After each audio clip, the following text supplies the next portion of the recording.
धनबाद में मानसून ने दस्तक दी है। जहां मानसून से लोगों को राहत मिल रही है, तो वहीं झरिया में रहने वाले लोगों के लिए आए दिन ये परेशानी का सबब बनी हुई है। लोग वहां डर के साए में जीने को मजबूर हो गए हैं। वजह यह है कि प्रत्येक दिन कहीं ना कहीं ज़मीन दोस्त की स्थिति हो रही है। लोग ज़मीन में समा जा रहे हैं, किसी के घर ज़मीन में चले जा रहे हैं, तो कभी मस्जिद ज़मीन के अंदर समा जा रही है।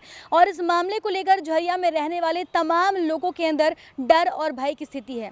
वहीं इसी मामले को लेकर झरिया कोलफील्ड बचाओ समिति के अध्यक्ष राजीव शर्मा ने धनबाद उपायुक्त साथ ही साथ जेआरडीए के प्रबंधक निदेशक को एक पत्र लिखा है और पत्र लिखकर झरिया के लोगों की आवाज़ उन तक पहुंचाने का प्रयास किया। कुछ मांगे हैं उनकी, आइए हम सीधा उनसे बातचीत करते हैं और जानते हैं कि क्या कुछ उन्होंने मांग किया और क्या आश्वासन धनबाद उपायुक्त की ओर से उन्हें मिला। देखिए, अभी जो पत्र मैंने भेजा है, लगातार वैसे हम लोग झरिया कोलफील्ड बचाओ समिति की तरफ से मांग उठाते रहते हैं, लेकिन अभी पत्र भेजने का उद्देश्य ये है कि इस बारिश के मौसम में जिन जिन क्षेत्रों में भूधसान और अग्नि प्रभावित क्षेत्र हैं, वहाँ पे लगातार दुर्घटनाएं हो रही है। पिछले 29 जुलाई से अभी तक कई लोगों की जानें जा चुकी हैं। अभी हाल में जब सिजवा में घटना हुई, उस घटना में भी 3 लोग ज़मींदोज हो गए थे। वहाँ के बस्ती वालों ने किसी तरह से उनको बाहर निकाला। ऐसी जो पहली घटना 29 जुलाई को हुई थी परमेश्वर चौहान की, उसमें जो व्यक्ति अंदर गया, उस गड्ढे में गिरा, उस व्यक्ति के सिर्फ अवशेष मिले और अवशेष भी इतने छोटे टुकड़ों में थे कि लगा कि इस क्षेत्र की जो तारबंदी है या इस क्षेत्र में जो सुरक्षा के उपाय हैं, बीसीसीएल जानबूझ के वो नहीं करती है और इसी का नतीजा है कि इस तरह से घटनाएं बढ़ी हैं। हम लोगों ने मांग की है कि आप बेलगड़िया जो भेजना चाहते हैं, बार बार बेलगड़िया की बात आती है, बेलगड़िया में इतने घर बन गए, लेकिन बेलगड़िया का प्रोजेक्ट जो है पूरी तरह से फेल है तब तक जब तक कि वहाँ आवागमन की सुविधा नहीं होती है, मिनिमम जो नागरिक सुविधाएँ हैं वो स्थापित नहीं होती हैं, आसपास के गाँव के लोगों के साथ उनका समन्वय नहीं बनता है, तब तक बेलगड़िया कोई जाना नहीं चाहता है। चूँकि बेलगड़िया के आसपास न तो रोज़गार की व्यवस्था है, न ही कहीं आने जाने की व्यवस्था है। रात में अगर कोई बीमार पड़ जाए और उसको अस्पताल जाना हो तो अस्पताल भी नहीं पहुंच सकता है। अभी देखिए, एक बच्ची और एक महिला जो वहाँ बनियाहिर के पास जो जगह घटना हुई, जहाँ पे ओबी डम गिराते हुए वो जल गई, उसमें से एक महिला की मृत्यु हो गई। आप उस परिवार को देखें, एक माँ बेटी है और माँ मर जाती है और बेटी का जीवन कैसे चलेगा। तो यहाँ के जो इंसानों की जो मोल है, मूल्य है, उसका जो होना चाहिए, इंसान की जीवन अनमोल बोलते हैं, यहाँ अनमोल नहीं, यहाँ तो कोई मोल ही नहीं है। अनमोल नहीं बोलेंगे, यहाँ तो जीरो वैल्यू करके बीसीसीएल ने छोड़ दिया है। तो हम लोग का कहना है कि जो बीसीसीएल आज के दिन पूरे इस क्षेत्र में एक छत्र राज कायम करना चाहता है, वो दिलों पे राज कायम करे, ताकत के बल पे, लोगों को डरा के धमका के नहीं करे जैसा कि अभी तक होता है।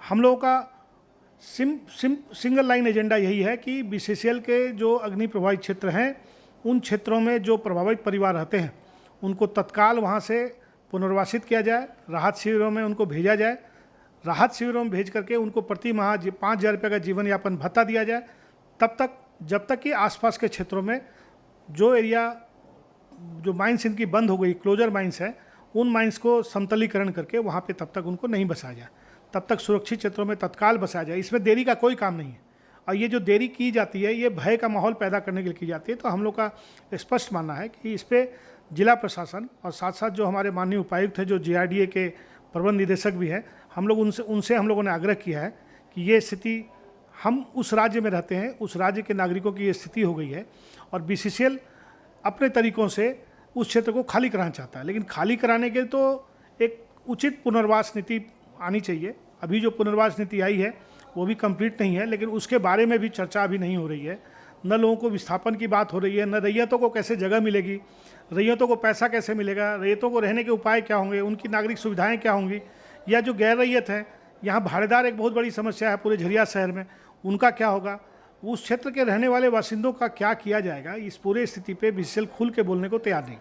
तो हम में जो करोड़ों का प्रोजेक्ट है, क्या लगता है कि उसको लेकर क्यों इस तरह से लापरवाही बढ़ती जा रही, क्या आने वाले समय भविष्य में क्या बेलगड़िया में स्थापित हो? देखिए, बेलगड़िया तो बहुत बड़ा भ्रष्टाचार है। मैं तो आग्रह करूंगा माननीय उपायुक्त महोदय से कि उसकी जांच करवाएं, उसको देखें, क्योंकि उस क्षेत्र में जो घर भी बने हैं उनकी स्थिति क्या है, वहाँ रहने वाले लोगों की स्थिति क्या है और उनको किस तरह की नागरिक सुविधाएँ मिल रही हैं, किस तरह की नागरिक सुविधाएँ मिलने की बात हुई थी।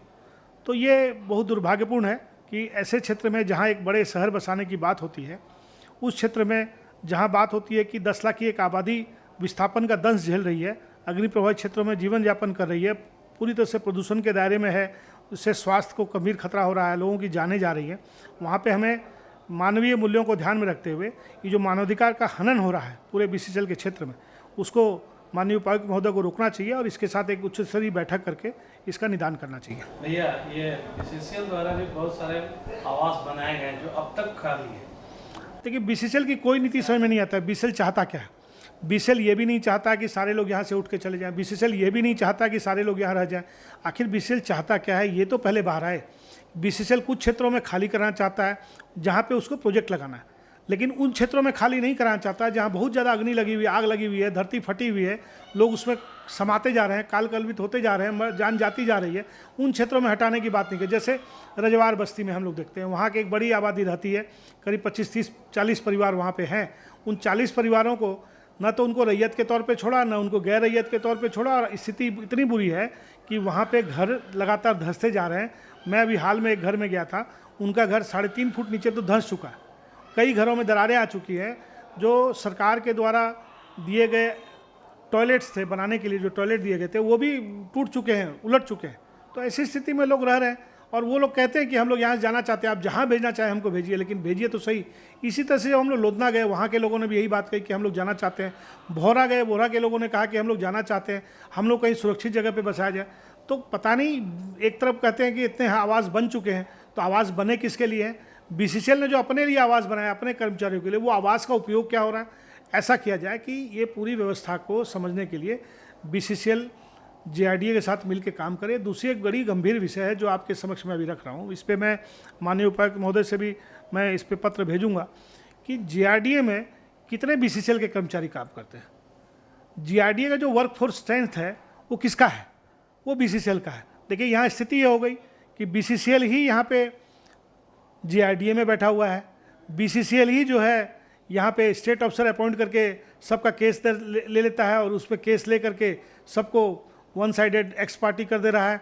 बीसीसीएल ही यहाँ पे अग्नि प्रभावित क्षेत्रों में लोगों को रखे हुए है और जब वो जमींदोज होते हैं तो बोलते हैं हम लोगों ने नोटिस जारी कर दिया। तो मेरा स्पष्ट कहना है कि एक तरफ बीसीसीएल जहाँ नायक की भूमिका में होना चाहिए, आज वह पूरी तरह से खलनायक की भूमिका में नजर आ रहा है। इसको अपने तरीकों को बदलना चाहिए।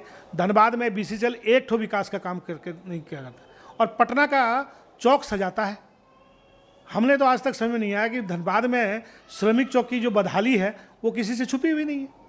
तो हमारा स्पष्ट आरोप है बीसीसीएल के ऊपर में कि बीसीसीएल अपनी नीतियों को बदले, अन्यथा एक समय ऐसा आएगा कि बीसीसीएल के लोगों को सड़क पर चलना दूभर हो जाएगा। राजीव शर्मा जी ने बताया कि उन्होंने धनबाद उपायुक्त और साथ ही साथ जेआरडी के प्रबंधक निदेशक को ये बात से अवगत कराया कि लगातार झरिया में इस तरह की घटनाएं हो रही हैं। हाल ही में घनुडी में एक 40 वर्षीय व्यक्ति की जो है वो गोफ में गिर गया था, जिसके बाद उसे जब बाहर निकाला गया तो अवशेष के नाम पर केवल टुकड़े ही बचे थे। हाल ही में बनियाहिर में भी एक माँ और बेटी गोफ में समा गई थी, जिसके बाद उन्हें बाहर तो निकाल लिया गया, लेकिन उसमें जान जो है वो नहीं बचा पाई उसके माँ की। तो ऐसी स्थिति लगातार देखने को मिल रही। कहीं मस्जिद जो है वो काल की गाल में समा जा रहे हैं, ज़मीन में समा जा रहे हैं, जिसे लेकर उन्होंने बताया कि झरिया पुनर्वास की योजना तो बनी है, लेकिन जो सबसे डेंजर जोन क्षेत्र है वहाँ पर जो बीसीसीएल जो है वो पुनर्वास नहीं करवा रही, बल्कि उन क्षेत्रों में वो पुनर्वास कराने में ज़्यादा इंटरेस्टेड जहाँ पर उन्हें माइनिंग की व्यवस्था हो जा रही, जहाँ पर उनको माइनिंग करने यानी कि कहीं ना कहीं अपना स्वार्थ। एक और जहाँ बीसीसीएल रीढ़ बनी हुई है, पूरे भारत में जो है धनबाद के कोयले से रोशनी होती है, वहीं झरिया जहाँ से कोयले का निकासी हो रही है उस जगह पर रहने वाले लोग अभी भी डर के साए में रहने को मजबूर हैं। उन्होंने साफ तौर पर यह भी बताया कि बेलगड़िया में जो करोड़ों रुपए की लागत से जो बिल्डिंग बना है, लोग वहाँ इसलिए नहीं जाना चाहते क्योंकि वहाँ पर जाने पर ना तो कोई वैकल्पिक सही व्यवस्था है, ना वहाँ रोजगार की कोई व्यवस्था है, ना ही वहाँ पर अगर रात को किसी की तबीयत खराब होती है तो स्वास्थ्य की कोई सेवाएं उपलब्ध है। इसे लेकर उन्होंने बताया कि इन तमाम लोगों को फिलहाल जो है जितने भी डेंजर जोन के एरिया फिलहाल उन्हें वहाँ से रेस्क्यू करके किसी और रेस्ट हाउस में रखना चाहिए। उन्हें प्रत्येक महीने उन्हें कुछ ज़रूरी भत्ता देना चाहिए और उसके बाद एक वैकल्पिक व्यवस्था करनी चाहिए। अब देखते हैं कि कब तक इस पूरे मामले पर, जो कि पिछले कई वर्षों से ये मामला उठता आ रहा है, झरिया पुनर्वास को लेकर एक सही निर्णय लिया जाता है और झरिया में रहने वाले जो लोग हैं उन्हें भी इस समस्या से जो है वो समाधान मिल पाता है। इस तरह के तमाम अपडेट्स हम आप तक पहुँचाते रहेंगे अपने सहयोगी संतोष के साथ। शाम भवी सिंह, द न्यूज़ पोस्ट, धन्यवाद।